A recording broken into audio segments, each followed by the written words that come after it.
Je voudrais répondre d'abord à la sœur Karine. Son témoignage.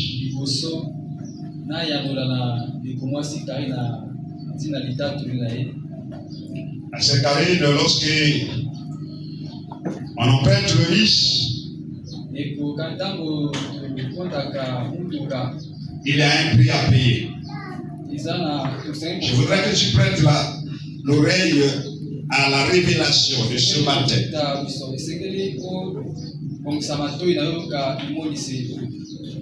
On doit payer le riche. Or, lorsque vous avez oublié votre porte-monnaie,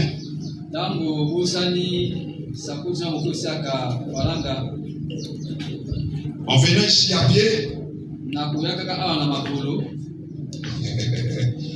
oh Dieu merveilleux. Ah oui, ça fait partie aussi de l'un des points que nous allons développer ce matin.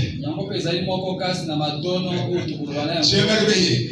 Et lorsque vous êtes arrivé ici, il y a un prix que vous devez aussi payer pour recevoir de la grâce ou de la faveur de Dieu ce matin. On se prie à payer n'est autre que ta foi. N'est autre que ta foi. Il suffit que tu mettes ta foi en action ce matin. Et vous allez recevoir l'impossible. Alléluia. Cet argent-là n'était converti qu'en foi.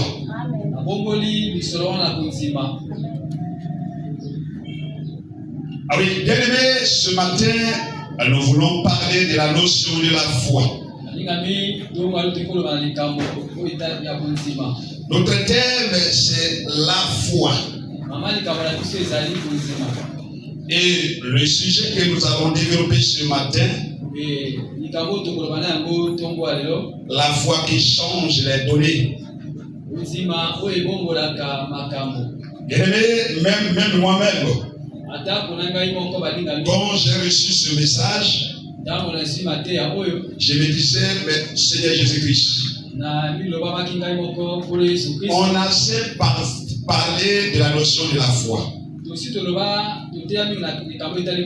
Mais pourquoi nous voulons encore que je puisse parler de la notion de la foi?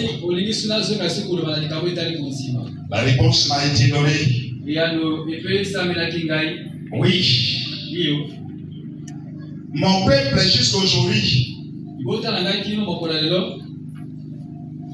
mon peuple ne sait pas comment actionner leur foi ou activer leur foi.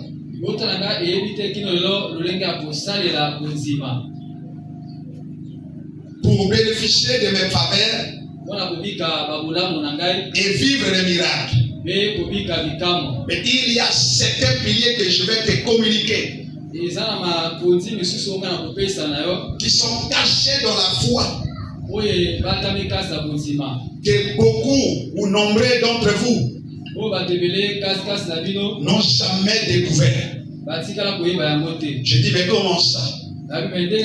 Il dit oui, de la même façon que je te communique la foi aujourd'hui, va prêcher cette parole. Moi-même, je vais communiquer la foi à mon peuple. Et je passe au moins des jours avant que je ne puisse écrire cet enseignement. Je voyais, j'étais en train de prêcher sur la notion de la foi. Et il comprend avec des points qu'on m'a donnés. Je bénis Dieu, je dis, oh Seigneur, tu es en train de confirmer ta parole. Alors je disais que le sujet de ce matin, c'est la foi qui change les données. La référence de base C'est Hébreux 11, le verset 1er.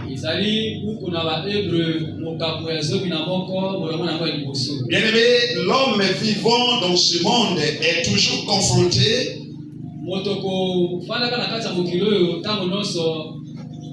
il est toujours confronté aux obstacles,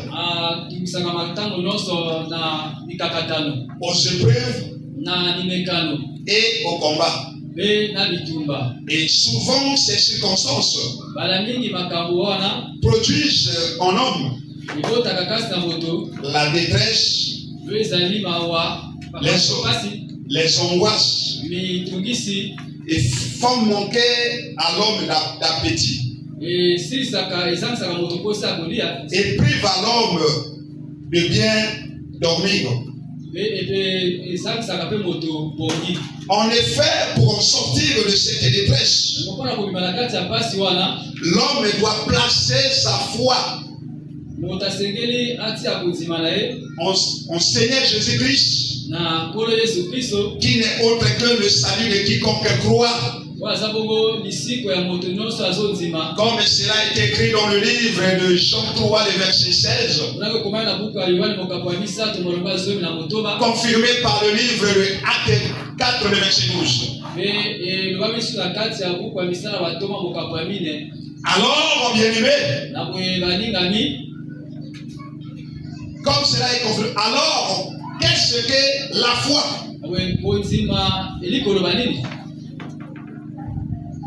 Parce qu'on a dit que pour que l'homme puisse s'en sortir de ses détresses, il doit placer sa foi en Jésus-Christ. Alors posons la question, qu'est-ce que la foi? Je vous invite dans le livre de Hébreux 11, le premier verset. Lisons la parole de Dieu. Or, la foi, c'est une ferme assurance des choses qu'on espère.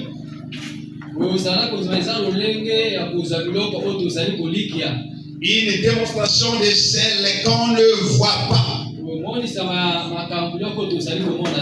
Une démonstration des choses de celles qu'on ne voit pas.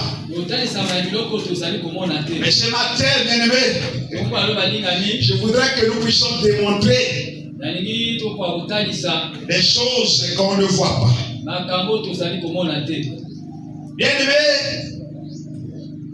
au regard de cette définition de Hébreux 11, le verset 1er,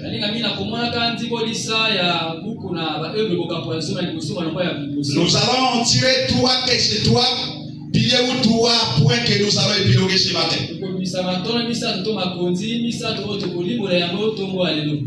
Le premier point est intitulé la vision.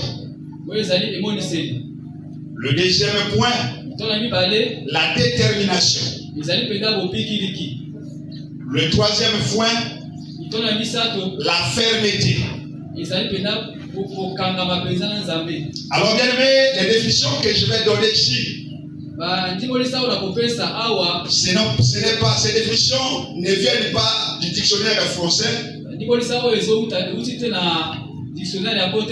mais c'est une inspiration divine qui m'a été donnée. Alors nous voulons bien commencer par le premier point qui est la vision. Beaucoup des enfants de Dieu parlent de la foi. Oui, on se frappe de la poitrine, on se dit que j'ai de la foi. Mais ils ne savent pas comment actionner cette foi pour en bénéficier des faveurs et voir des miracles, et vous vivre les miracles de Dieu. Et ce matin, au moyen du Saint-Esprit, il va nous révéler des choses. Comment actionner? Comment faut-il faire pour recevoir les faveurs de Dieu ou vivre les miracles de Dieu, ou changer les données de notre vie au moyen de la foi. On a dit que le premier point c'est la vision. Oui, selon la définition divine. Bien aimé, la vision c'est une projection ou une capacité qui nous permet de ramener l'invisible à l'invisibilité. L'impossible à la possibilité. Et tout cela, ça se passe en esprit.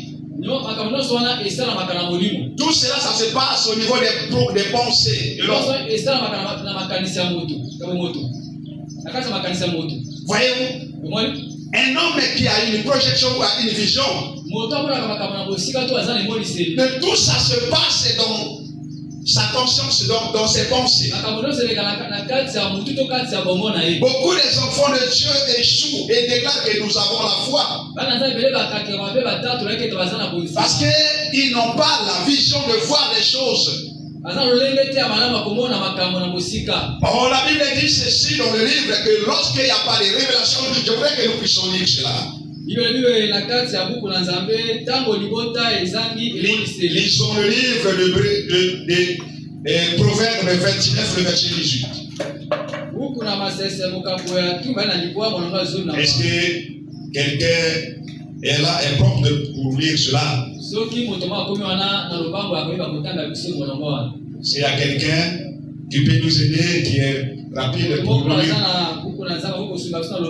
Proverbe 29, le verset 18.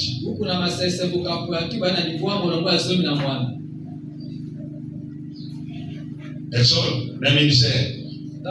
Et ma père, s'il vous plaît. Oh, oui, c'est carré. Disons Proverbe. Oui. 29. Le verset 18. Le verset 18. Nous rendons grâce à Dieu. Quand il n'y a pas de révélation, le peuple est sans frein. Heureux s'il observe la loi. Vous allez voir qu'ici on parle du peuple de Dieu. On parle des chrétiens. On ne parle pas des païens. Bien aimé, lorsque quelqu'un n'a pas la révélation, n'a pas la vision, n'a pas la vision de la révélation, vous allez voir que beaucoup des enfants de Dieu se plongent dans la distraction, se plongent dans les causeries inutiles, se plongent dans des discussions folles qui n'ont mènent aucun avantage. Parce qu'il leur manque la projection. Il leur manque la vision. Voyez-vous? Et le peuple se laisse détruire. Parce qu'il n'y a pas de révélation. Et leurs yeux sont comme les yeux des gages. On va en parler plus tard. Leurs yeux sont comme les yeux des gages. Voyez-vous, et le peuple perd le contrôle des élevés. Bien aimé, la vision, parce que quelqu'un n'a pas la vision, il est impossible à lui d'atteindre les objectifs ou le but.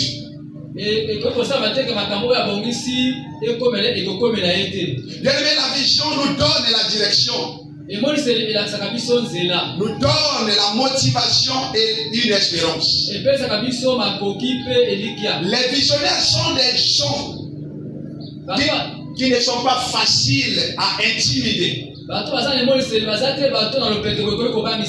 Et sont des gens qui peuvent frayer l'enfer. Frayer l'enfer à travers leur ténacité.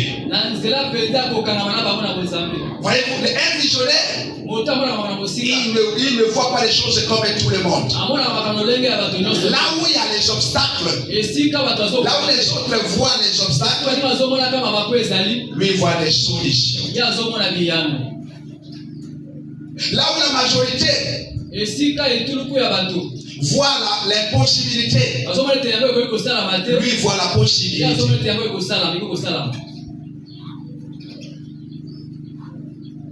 Là où les autres ne voient que des montagnes, ils voient des nouvelles opportunités. Un visionnaire, devant un obstacle, il voit Seigneur Jésus-Christ comme étant le chemin. Il place Jésus-Christ comme étant son chemin. Un visionnaire, devant une épreuve, il voit Seigneur Jésus-Christ comme étant le secours qui ne manque jamais au temps de la détresse. Un visionnaire, devant un combat, il voit Seigneur Jésus-Christ comme étant chauffanici. C'est lui qui nous accorde la victoire sur tous nos ennemis. Celui qui est notre bannière. Ça c'est un visionnaire. Bien aimé, pour en parler, nous sommes servis d'un exemple à travers la Bible. Prenons Matthieu. Oui, nous allons prendre. Prenons Matthieu 5, le verset 27 à 28.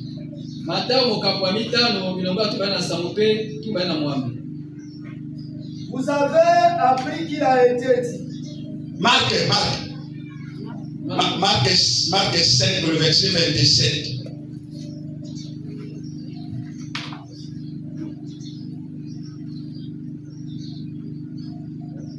Ayant entendu parler de Jésus, Merci.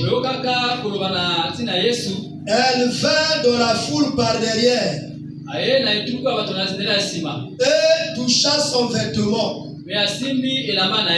Car elle disait, si je puis seulement toucher ses vêtements, je serai guéri. Alléluia. Amen. Tout cela, ça se passe dans la tête. Elle n'avait pas encore touché. Elle n'avait pas encore touché. Je disais que celui qui voit là où il y a un obstacle, lui voit le chemin. Regardez cette femme qui avait une perte de sang. Vous en connaissez l'histoire. Après combien d'années? Ayant entendu parler de Jésus, ayant entendu parler de la parole de Dieu ce matin. Oh, Jésus, c'est la parole de Dieu. Ayant entendu parler de Jésus, elle a pris une décision. Non, je vais chercher le Seigneur Jésus-Christ. Pendant qu'elle était venue, elle était confrontée à un obstacle qui n'était autre que la foule. Mais elle s'est dit dans son cœur, oh, le cœur c'est la vie invisible. Le cœur c'est ce qu'on ne voit pas. C'est le siège des pensées. C'est le siège des sentiments. Elle disait dans son cœur, elle disait que si j'arrive seulement à toucher le pont du Seigneur Jésus-Christ, qui n'est autre que la vie de Jésus, certainement je serai guéri. Certainement je serai guéri. Elle n'avait pas encore touché Jésus, mais dans son esprit, elle voyait déjà la guérison. Dans son esprit, elle voyait déjà la solution de son problème. Ça, c'est la manière dont le visionnaire doit agir.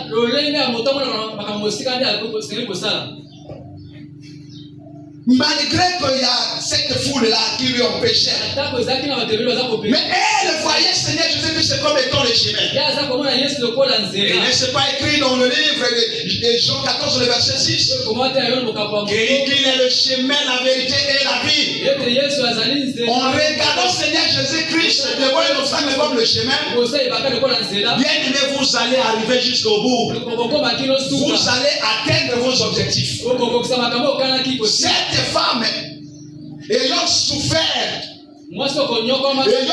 de sa maladie, elle a pris la décision que non, je regarde pas la foule. Je vais affronter. Je vais affronter la foule. Et elle a cherché à percer la foule.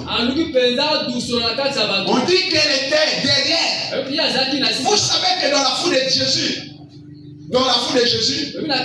Jésus entraînait plusieurs catégories de hommes. Dans la foule de Jésus, était composé des apôtres, était composé de ceux qui venaient pour des miracles, était composé de ceux qui venaient pour manger. C'était pas facile à cette femme de percer cette foule et d'arriver là où était Jésus. Voyez-vous? Donc la vision a permis à cette femme d'atteindre son objectif. Dans son cœur, elle disait que si j'arrive sur le monde, bien aimé, nous devons avoir la vision. La vision fait que nous puissions atteindre nos objectifs. Et plusieurs enfants de Dieu, oui, parfois ils veulent se lancer dans les affaires. Oui, c'est dans l'invisibilité. Une projection, je vais vous prendre un exemple palpable.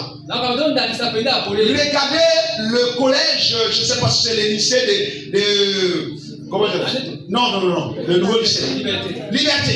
Mais l'architecte qui a construit le plan était invisible. Mais cet architecte, il a fait de son mieux.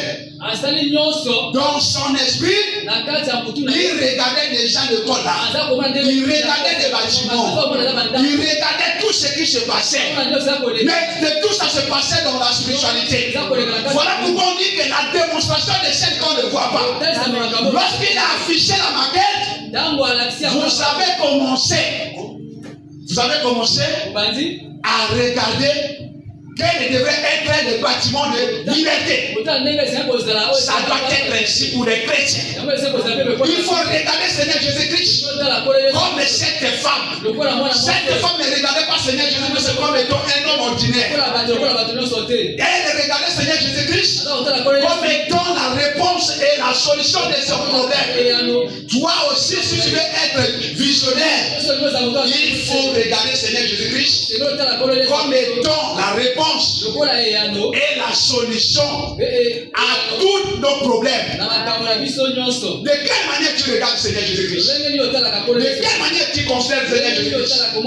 Voilà pourquoi beaucoup de enfants échouent. À cause de la foi, ils ne vivent pas les miracles. Ils n'en bénéficient pas de la grâce de Dieu. Il leur manque de la vision. Voyez-vous? Oui. On peut dire que nous avons la foi. Bien aimé. Mais on n'a pas la foi sans vision. Je voudrais rappeler le peuple de Dieu. La foi sans vision ne peut rien faire. Ne peut rien agir. Voyez-vous? Bien aimé. Ce que nous voyons, c'est ce qui affecte notre foi. Ce que nous voyons dans la spiritualité, c'est ce qui affecte notre foi. Voilà pourquoi on dit que c'est la démonstration. Tu ne peux pas démontrer quelque chose dont tu ne vois pas. Il faut d'abord commencer à regarder cette chose dans la spiritualité. Et c'est parce que là tu vas commencer à croire. Est-ce que quelqu'un comprend? Tant que tu ne regardes pas cette chose, tant que tu n'arrives pas à percevoir la chose comme ça, tu ne pourras jamais croire à cette chose. Et beaucoup des enfants de Dieu marchent avec une foi sans Dieu. Oui. Et la plupart, bien aimé, on continue à dire, à prétendre, en disant que non. Oh, mais je voudrais te dire que non, nous n'avons pas la foi. Oui, Géasi aussi, bien aimé, étant comme un enfant de Dieu, un serviteur d'abord. D'ailleurs, Géasi, c'est le serviteur de l'Église. Toi et moi, nous sommes les serviteurs de Dieu.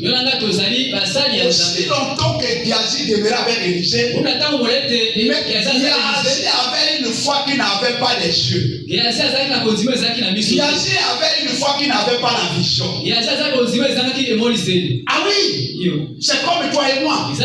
Jusqu'aujourd'hui, nous voulons faire des choses. On n'arrive pas à démontrer ces choses-là de l'invisible à la visibilité. À cause du manque de vision. Regardez Géasi.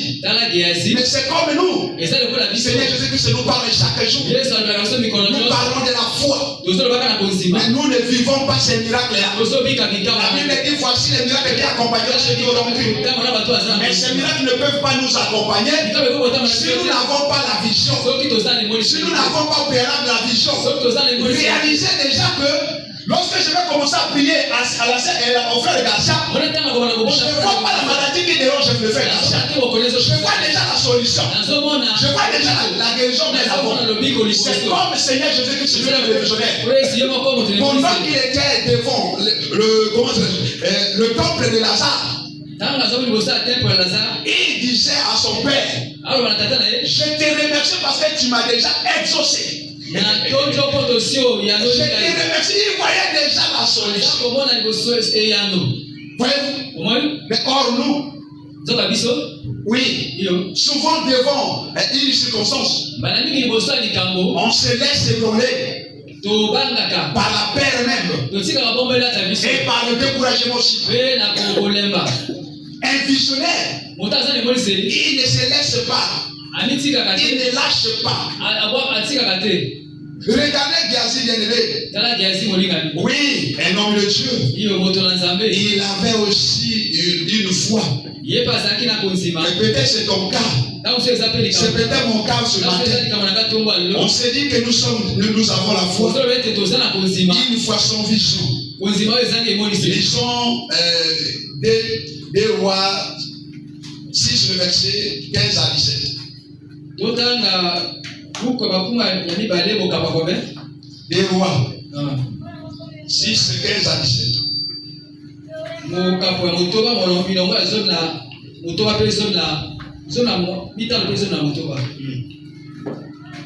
Deux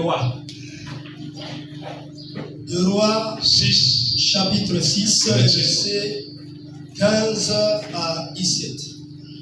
Le serviteur de Dieu se leva de bon matin et sortit.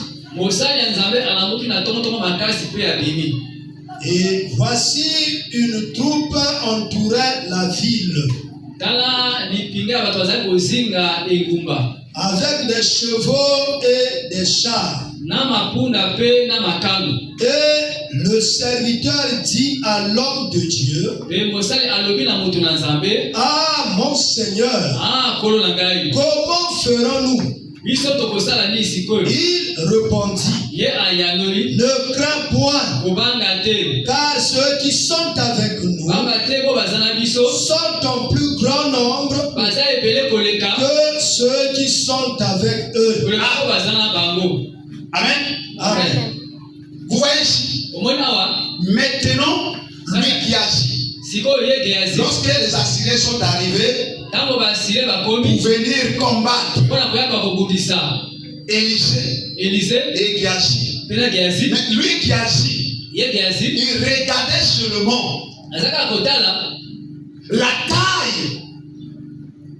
la taille des chars qu'avaient les ennemis. Mais lui, il ne regardait pas, il n'avait plus l'idée que le Dieu en qui il a cru est plus grand que ces chars-là. Voilà pourquoi notre frère David dit, celui qui est dans le monde. Et Jean 4, le verset 4. Il a eu peur. Élisée, l'homme de Dieu, ayant la vision, mais il n'avait pas peur. Parce qu'il savait que le Dieu qui lui avait envoyé en mission, le Dieu qui était avec Élisée, c'était un Dieu qu'on appelle Jéhovah Nissi. Devant les ennemis, il lui accorde la victoire. Amen. Et bien aimé, qu'est-ce qui est arrivé? Élisée, comme a vu que son serviteur a eu peur, il dit non, regarde, il a prié. Il a prié à son serviteur afin que le Dieu Elohim, celui qui a créé toutes choses, a pu ouvrir les yeux. A pu ouvrir les yeux de Géasi, afin qu'ils puissent voir que tout autour d'eux, il y avait des anges, il y avait l'armée céleste qui les protégeait. Et la Bible dit ceci, que ceux qui étaient avec les Élysées étaient plus nombreux que ceux qui étaient avec les Assyriens. Bien, mais je voudrais te dire, lorsque tu marches là, tu ne marches pas seul. Tout autour de toi, les anges t'accompagnent. Tout autour de toi, les anges t'accompagnent. Même lorsque tu es dans ta maison, même lorsque tu es à l'église, même lorsque tu prends le bus, les anges t'accompagnent. Tu ne marches pas seul. Mais pourquoi avoir peur de ton problème? Pourquoi avoir peur de ton problème, mon ami? Et la vision bien-aimée. Je voudrais que ce matin, je vais dire à quelqu'un, est-ce que ce Dieu-là t'ouvre les yeux de la foi? Est-ce que ce Dieu-là te donne la révélation? Pour voir les choses autrement. Et non de quelle révélation, il ne voit pas les choses comme tout le monde le voit. Il va percevoir des choses là où les hommes ne voient pas. Là où il y a la difficulté, il voit des possibilités. Là où il y a des obstacles, il voit des opportunités. Alléluia. Oh bien-aimé, tu es merveilleux. Oui, il y a eu aussi une fille qui s'appelait aussi Ruth. La Moabite. Et c'était deux. Oui, il y a eu Orpa. Il y a eu Ruth. Mais vous allez voir que elles étaient les belles filles de Naomi. Vous connaissez l'histoire d'Elimelech? Amen. Vous connaissez l'histoire d'Elimelech? Mais vous savez très bien que le peuple ou les Moabites est un peuple que Dieu avait déjà maudit. C'est même l'image du monde. Nous avons été sortis déjà du monde. Nous avons été déjà sortis du monde. Elimelech était déjà sorti du monde. Il était là, il demeurait dans la maison, là où se trouvait le père. Bethléem, la maison du père. À cause de la crise, oui, justement, je vais dire ça quoi? À cause de la famine. À cause de la famine. Elimelech n'a pas pu supporter. Pourtant, Elimelech est un enfant de Dieu. Il savait très bien qu'à Moab, c'est un pays que l'Éternel avait maudit. C'est comme toi et moi. Lorsque nous allons nous retourner au monde, nous savons que Dieu nous a interdit de ne plus retourner au monde. Parce que lorsque nous allons retourner au monde, il y aura des conséquences qui vont nous attendre. Combien parmi nous sont retournés au monde comme Elimelech? Lorsque Elimelech est retourné au monde, là-bas, c'est-à-dire à Moab, il a perdu d'abord sa vie. Il compris aussi ses deux fils. Naomi est restée veuve. Et lorsque Naomi était restée veuve, elle est restée avec ses belles filles. L'une s'appelait Orpa. L'autre s'appelait Ruth. Vous allez voir lorsque Naomi a pris la décision de retourner à Bethléem. Oui. Les deux belles filles. Tout ont pris la décision de commencer à marcher avec elle. Mais lorsque Naomi a pris la parole en disant que est-ce qu'il faut-il, donc que vous me voyez, retournez d'abord chez vous. Parce que je n'aurai plus les capacités de faire des enfants et que ces enfants-là deviennent vos maris. Comme Orpa bien-aimé, elle n'avait pas la vision. Et elle a dit non, il faudrait que je retourne là où il y a la malédiction dans mon pays. Naomi qui avait Ruth qui avait la vision. Je voudrais que nous puissions lire là-bas dans Ruth 1er le verset 16. Ruth 1er le verset 16. Le verset 16. Lisons la parole de Dieu dans Ruth 1er verset 16. Nous rendons grâce à Dieu. Ruth répondit: ne me presse pas de te laisser, de retourner loin de toi. Où tu iras, j'irai. Où tu demeureras, je demeurerai. Ton peuple sera mon peuple et ton Dieu sera mon Dieu. Déjà le langage, les paroles de Ruth montrent que quelqu'un a la foi. Montre que quelqu'un a une vision. Voilà pourquoi elle ne pouvait que s'attacher à Naomi.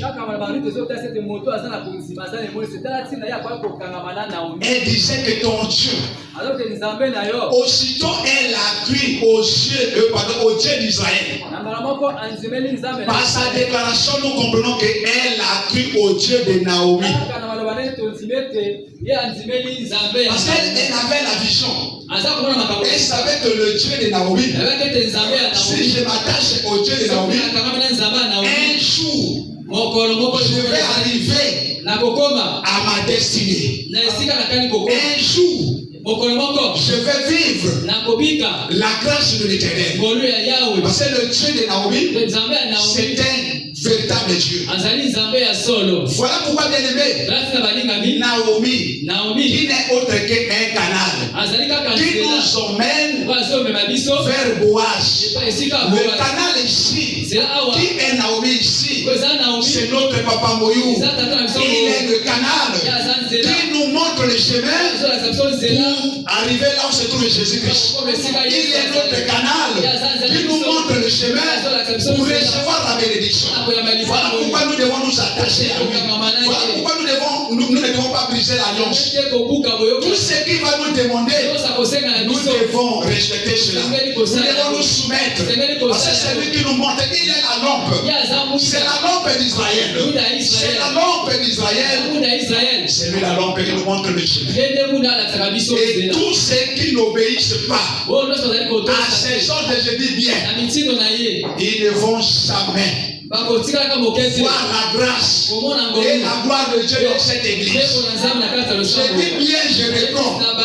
Tous ceux qui ne respectent pas ce que dit la bouche de l'Éternel, ce que dit la bouche de l'Éternel, ne vont jamais bénéficier de la grâce et de la gloire de Dieu. Il est la bouche de l'Éternel. C'est comme Naomi. Elle n'était qu'un canal. Elle a dirigé jusqu'à ce que Ruth puisse rencontrer Boaz, qui est l'image de Dieu qui est notre Seigneur Jésus-Christ. Lorsque vous rencontrez le Seigneur Jésus-Christ, il est la vérité. Et vous connaissez la vérité vous affranchira. Alléluia. Alors bien aimé, c'est la vision qui déclenche en nous la passion, la motivation et la détermination. La vision déclenche en nous la passion, la motivation et la détermination. Nous allons parler de notre deuxième point qui n'est autre que la détermination. Que Dieu nous aide. Alors c'est quoi la détermination? La détermination, un homme est déterminé est celui qui affronte les épreuves, qui affronte les obstacles, qui affronte les combats sans avoir peur de quoi que ce soit. Devant un obstacle, cette personne ne doit pas poser des questions. Cette personne ne regarde pas des informations qui viennent de part et d'autre. Cette personne ne doit pas être découragée. Elle ne doit pas voir la taille de la chose. Elle ne doit pas voir la durée de son problème. Ça, c'est un homme déterminé. Et souvent, beaucoup des enfants de Dieu n'arrivent pas à être déterminés à cause de la paix, à cause de ce qu'ils reçoivent dans les songes, à cause de ce qu'ils reçoivent dans les visions, à cause des informations qu'on leur apporte. Or, lorsqu'on se laisse influencer par l'information, et notre foi sera étiolée, on ne pourra plus être déterminé. Or, un enfant de Dieu est appelé à être déterminé. On ne peut pas parler d'un héros s'il n'a jamais combattu. On ne peut pas t'appeler un héros si tu n'as jamais combattu. On appelle un héros, c'est quelqu'un qui a combattu. C'est quelqu'un qui a remporté les victoires. Mais pourquoi tu perds de ta situation? Il faut l'affronter. Il faut affronter la situation de ta famille. Il faut affronter la situation que tu traverses. Ne pleure pas, bien-aimé. Il ne faut pas avoir peur. Il ne faut pas mettre des doutes, des questionnements, des analyses et des calculs. Toutes ces choses-là sont comme le poison de la foi. Il faut que notre foi sera étiolée. Il faut bannir ces choses-là. Il faut être déterminé. Alors, bien-aimé, regardez cette femme. Pour en parler, regardez cette femme. La femme qui avait la perte de sang, elle a dit, si j'arrive, d'ailleurs, elle n'avait pas peur de la foule. La détermination fait qu'elle ne puisse pas avoir peur de la foule. Elle a affronté la foule jusqu'à ce qu'elle parte trouver là où c'était Jésus qui s'était assis pour palper le pont de son ami. C'est ça la détermination. La détermination te pousse à affronter les ennemis, affronter les obstacles, les montagnes. Tu ne pourras jamais déplacer la montagne. Oui, je sais que la foi dit cela. Il est ferme, avec la foi on peut déplacer les montagnes. Mais si tu n'es pas déterminé, si tu n'es pas déterminé, tu ne pourras pas déplacer cette montagne. D'ailleurs, c'est que lorsque la montagne se présente devant toi, mais tu auras déjà peur. Tu poses des questions. J'ai mon frère Garcia dit ceci. Et tout est possible. Mais oui, tout est possible. À celui qui croit, non seulement à celui qui croit, tout est possible à celui qui est déterminé. À celui qui est déterminé. Parce que ça, ce sont des piliers qui sont cachés dans la foi. Et c'est vous percevez si quelqu'un suit l'enseignement. Ce sont des piliers qui composent la foi. Sans ces piliers-là, on ne peut pas parler de la foi. Parce qu'il faudrait que le peuple de Dieu connaisse quels sont ces piliers qui font qu'avec la foi, on pourra bénéficier des choses qui viennent de Dieu, on pourra déclencher les miracles.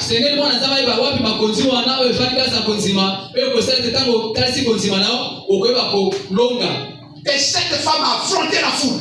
La foule qui n'était autre qu'un obstacle. Elle a affronté, elle n'avait pas peur. Alors il faut être aussi comme David et la femme cananéenne. Regardez bien, je vous invite.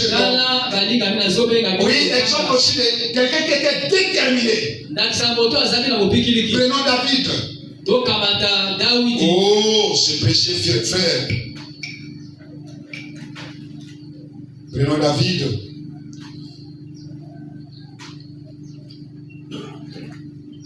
Oui. 1 Samuel 17, le verset 48. Samuel a liboso, on va zoominer na Sambo. Verset.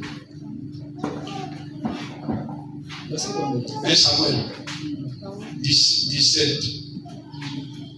Le verset 48. 1 Samuel 17, verset 48. Samuel chapitre 17, le verset 48.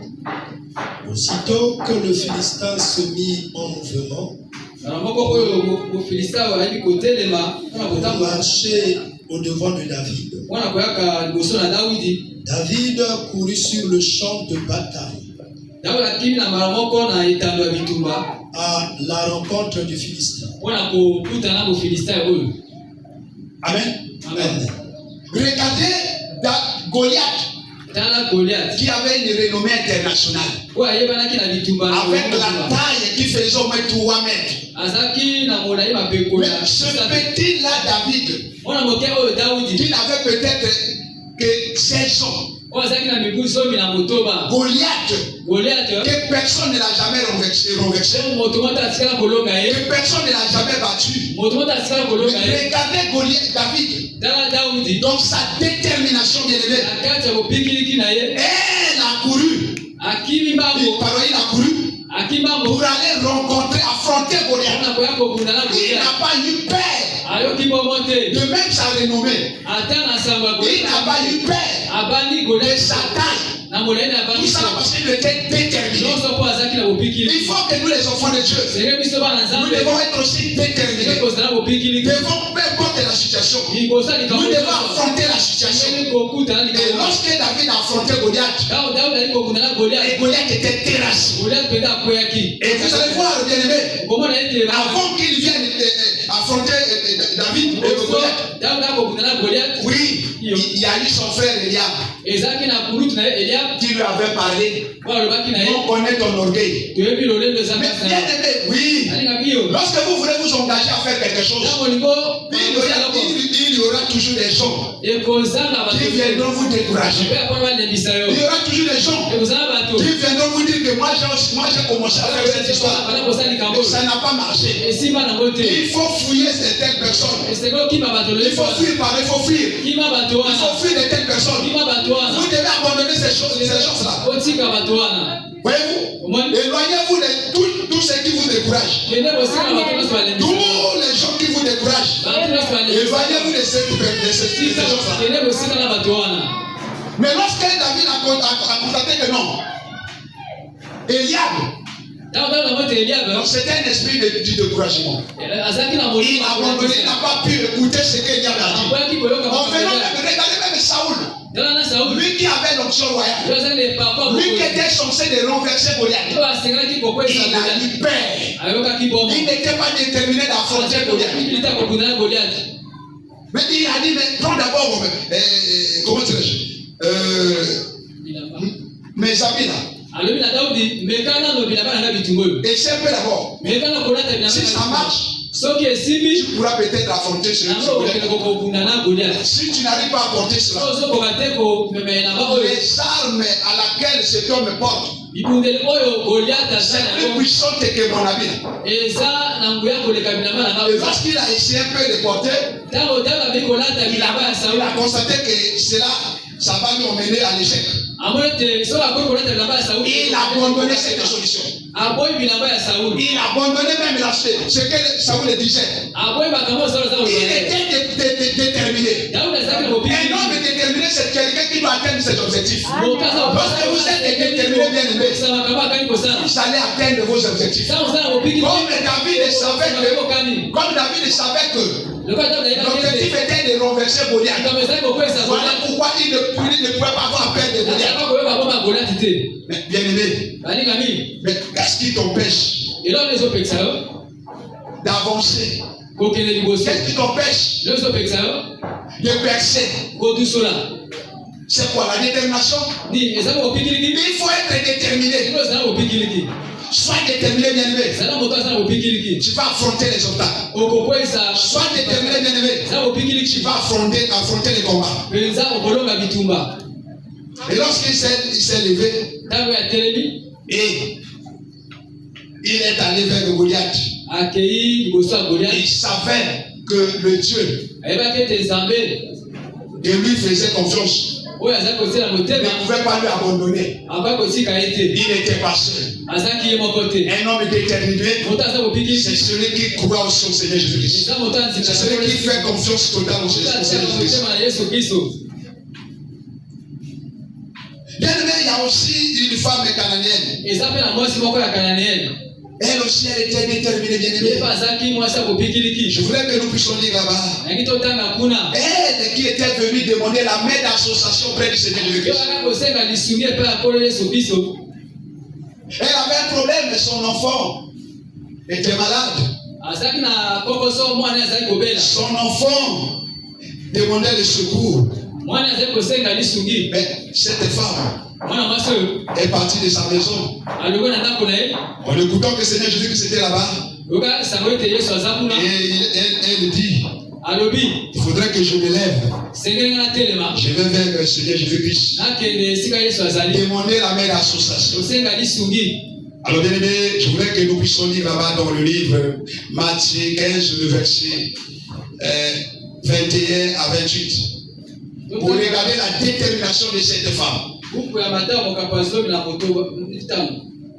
Matthieu 15. Le verset 21 à 28. Matthieu chapitre 15. 21 à 28. Matthieu chapitre 15, 21 à 28. Okay. Jésus étant parti de là, se retira dans le territoire de Tyr et de Sidon. Et voici une femme cananéenne qui venait de ses contrées. Lui cria, et pitié de moi, Seigneur, fils de David, ma fille est cruellement tourmentée par le démon. Il ne lui répondit pas un mot.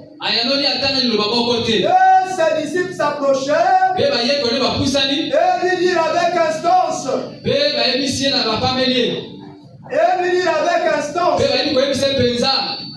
renvoie-la, car elle crie derrière nous.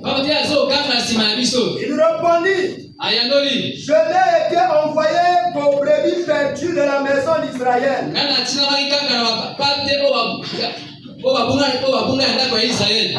Mais elle vint se prosterner devant lui. Disons, Seigneur, secours-moi. Il répondit, il n'est pas bien de prendre le pain des enfants et de le jeter aux pieds des chiens. Oui, Seigneur, dit-elle.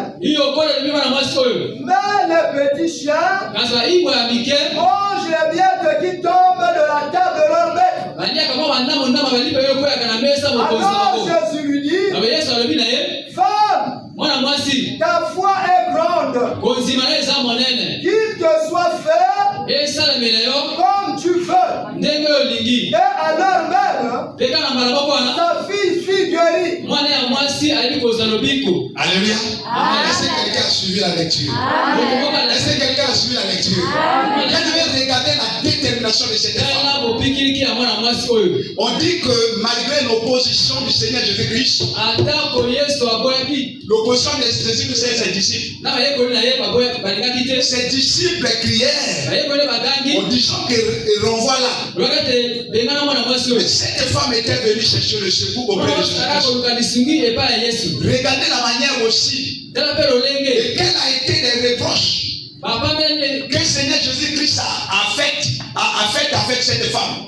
Quelle est la reproche? On ne peut pas donner le pain au chien.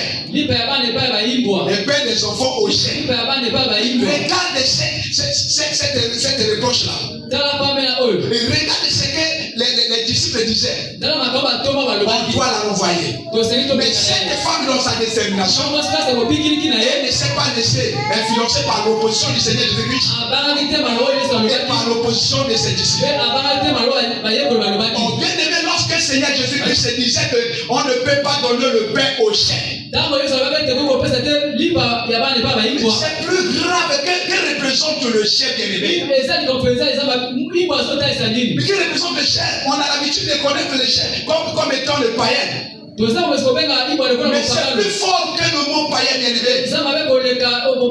Lorsque le Seigneur Jésus-Christ disait à cette femme qu'on ne peut pas donner le pain des petits enfants au chien, ça veut dire quoi? Le chien là représente quoi? Toi tu es sorcière. Toi tu es impudique. La personne vient, écoutez-moi, la personne vient demander le secours pour son enfant. On commence par des reproches. Toi tu es impudique. Toi tu es sorcière. Toi tu es infidèle. Toi tu es prostituée. Toi tu es ceci, cela. Mais cette femme a dit, oui Seigneur, je sais que je suis prostituée. Mais je suis tel que vous venez de dire. Je voudrais que nous puissions lire cela dans la Bible pour que nous puissions comprendre. Parce que lorsque je vais lire cela, on dit non, c'est écrit où? Mais nous connaissons les chefs, c'est comme si nous sommes des païens. Mais je voudrais que nous puissions lire là-bas. Lisons Apocalypse 22, le verset 15. La reproche de cette femme. Apocalypse 15. Le Seigneur Jésus-Christ est en train de comparer les chefs, les enchanteurs, les impudiques et tout ce monde-là. Dehors, là-bas on commence comme ça. Dehors, écoutez. Oui. Apocalypse chapitre 22, le verset 15. Dehors les chiens, les enchanteurs,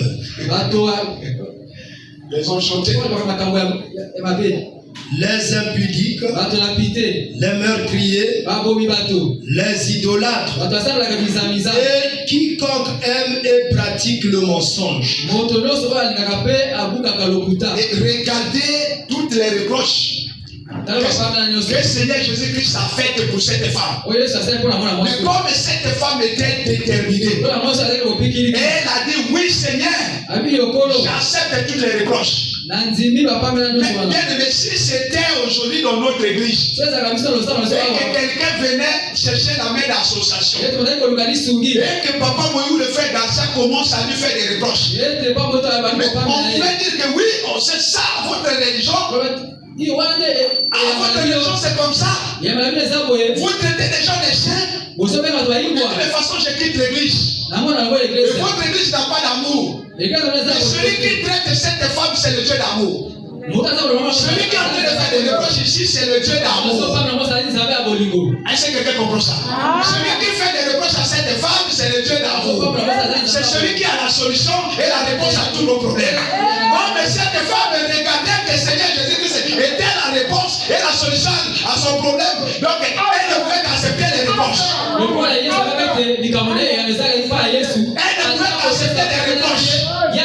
Parce qu'elle regardait le Seigneur Jésus-Christ, c'est la solution. Elle disait que oh Seigneur, mais toi tu es le Dieu d'amour. Tu es le Dieu de compassion.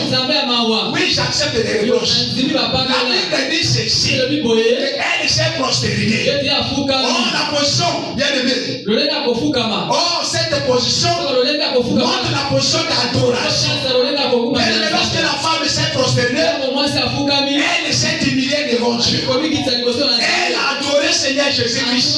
Alors la position d'adoration, donc sa détermination, l'attitude d'adoration de cette femme a déclenché le miracle. Lorsque le Seigneur Jésus-Christ a vu que cette femme l'a adoré, lorsque le Seigneur Jésus-Christ a vu que cette femme s'est humiliée, et il lui a accordé la guérison. Est-ce que quelqu'un comprend? Donc l'attitude d'adoration de cette femme a déclenché le miracle pour sa fille. Et elle a rencontré ce qu'on appelle la vérité. Vous connaissez la vérité? La vérité vous affranchira.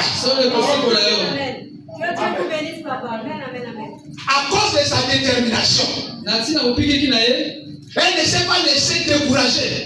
Les reproches du Seigneur, ni les reproches des disciples. Elle regardait Seigneur Jésus-Christ comme étant le Dieu d'amour. Elle regardait Seigneur Jésus-Christ comme étant le Dieu de compassion.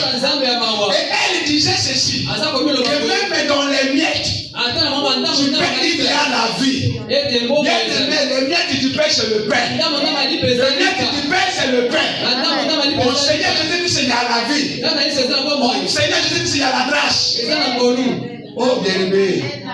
Elle savait que Seigneur Jésus-Christ, c'était lui la vie et la grâce. Donc si je lâche Seigneur Jésus-Christ, je ne pourrai pas avoir la solution de mon problème. Ma fille ne sera pas guérie. Bien-aimé, attache-toi Seigneur Jésus-Christ. Attache-toi Seigneur Jésus-Christ. Confie-toi Seigneur Jésus-Christ. Il est la réponse à tous nos problèmes. Il est la solution à tous nos problèmes. Ne va ni ailleurs, bien-aimé. Attache-toi seulement Seigneur Jésus-Christ. Sois déterminé, bien-aimé. Tu n'es pas seul, Seigneur Jésus-Christ, c'est l'attitude. Seigneur Jésus-Christ a regardé l'attitude de cette femme. L'attitude d'adoration. Bien-aimé, à travers la détermination de cette femme. Et cette détermination a déclenché un miracle. Bien-aimé, la détermination appelle l'adoration. Et l'adoration appelle le miracle. Alléluia. Alors bien-aimé, pour aller un peu si vite, nous allons aborder notre troisième point.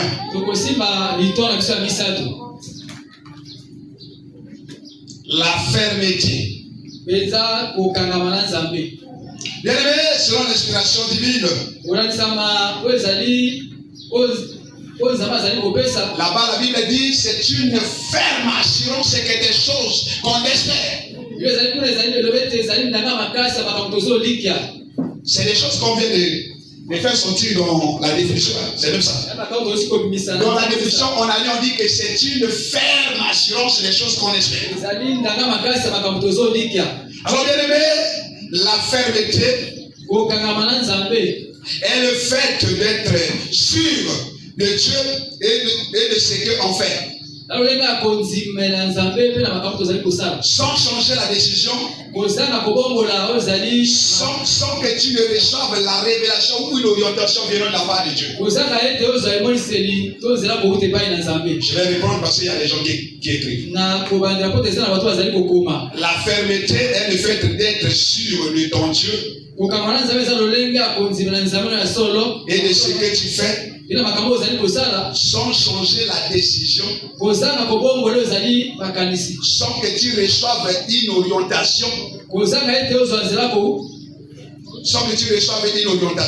ou une révélation venant de la part de Dieu. Voyez-vous? Donc c'est ça ce que je voulais dire. Et bien aimé, beaucoup des enfants de Dieu devant des obstacles, devant des épreuves, devant des combats, ils ne sont pas faibles. Ils perdent ce qu'on appelle l'assurance. Ils n'ont plus de l'assurance. Au lieu de rester ferme et inébranlable, au lieu de garder la même position, au lieu de garder ce que, comment dirais-je, les mêmes pensées. Et beaucoup des enfants de Dieu se laissent parfois ébranlés par le mouvement du monde. Parfois, on change la décision. Bien aimé, il ne faut jamais changer la décision. Regarde cette femme-là. Cette femme qui avait la perte du sang. Donc sa décision, elle n'avait pas changé la décision. Si j'arrive chez le moi à toucher, si j'arrive chez le moi à toucher, elle n'a pas changé sa décision.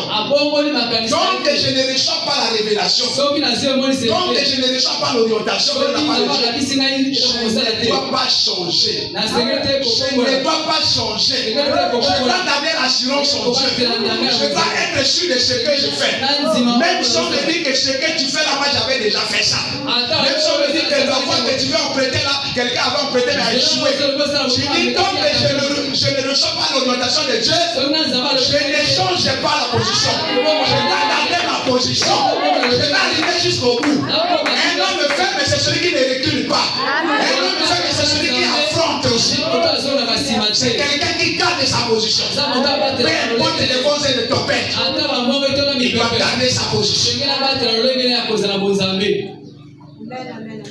Voyez-vous, beaucoup des enfants de Dieu échouent parce qu'ils ne sont pas faits.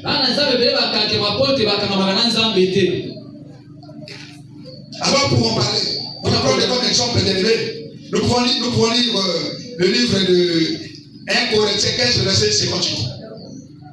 Nous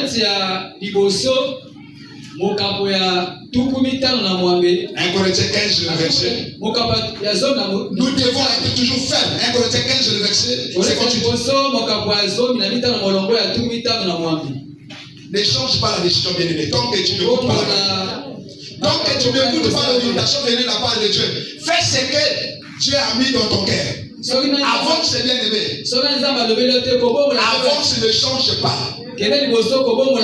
Sois ferme dans ta décision. Et sois sûr de ton Dieu, oui. Nous pouvons y aller. 1 Corinthiens 15, verset 58. 1 Corinthiens chapitre 15, le verset 50. Ainsi, mes frères bien-aimés, soyez fermes, inébranlables, travaillant de mieux en mieux à l'œuvre du Seigneur. Bien-aimés, continuez à travailler. Continuez à travailler, bien-aimé. Sois ferme et inébranlable. Il ne faut pas sortir de ce cadre, bien-aimé. Ne sors pas sur le droit chemin. Tant que Dieu est avec toi, bien-aimé, avance, bien-aimé. Avance, ne recule pas. Alors, bien-aimé, pour en terminer, je vais prendre comme conclusion le livre de Hébreux 11, le verset 32 et 34. Nous allons lire là-bas comme ça va être Dieu. Hébreux 11, le verset 30. Suivez là-bas. 11, le verset 32 et 34.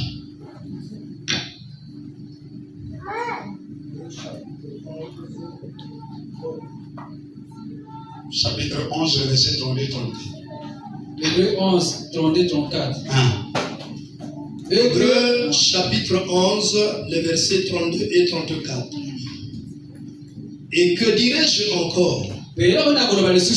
Quand le temps me manquerait pour parler de Gédéon, de Barak, de Samson et de Jephthé, de David, de Samuel et des prophètes, qui par la foi vainquirent des royaumes, exercèrent la justice, obtinrent des promesses, fermèrent la gueule des lions, éteignirent la puissance du feu, échappèrent au tranchant de l'épée, échappèrent au tranchant de l'épée,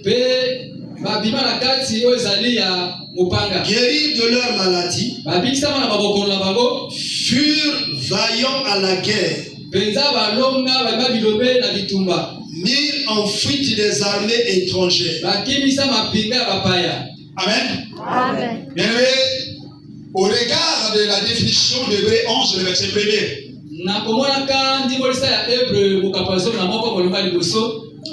si nous voulons changer les données et vaincre les royaumes, tel que la conclusion vient de dire, tel que le verset, vaincre les royaumes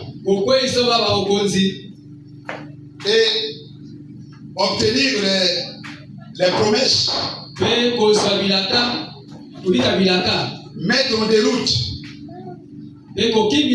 nos ennemis et fermer la gueule des lions et faire aussi la volonté de Dieu.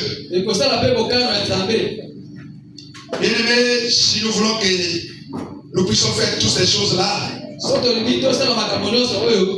nous devons avoir ces trois piliers qui constituent la foi. Il nous faut un. Avoir la vision.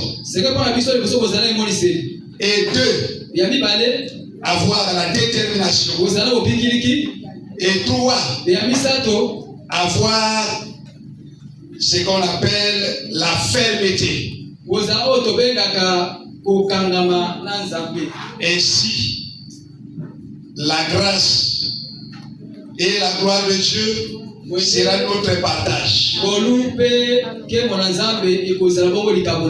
Que Dieu bénisse sa parole et bénisse son Église.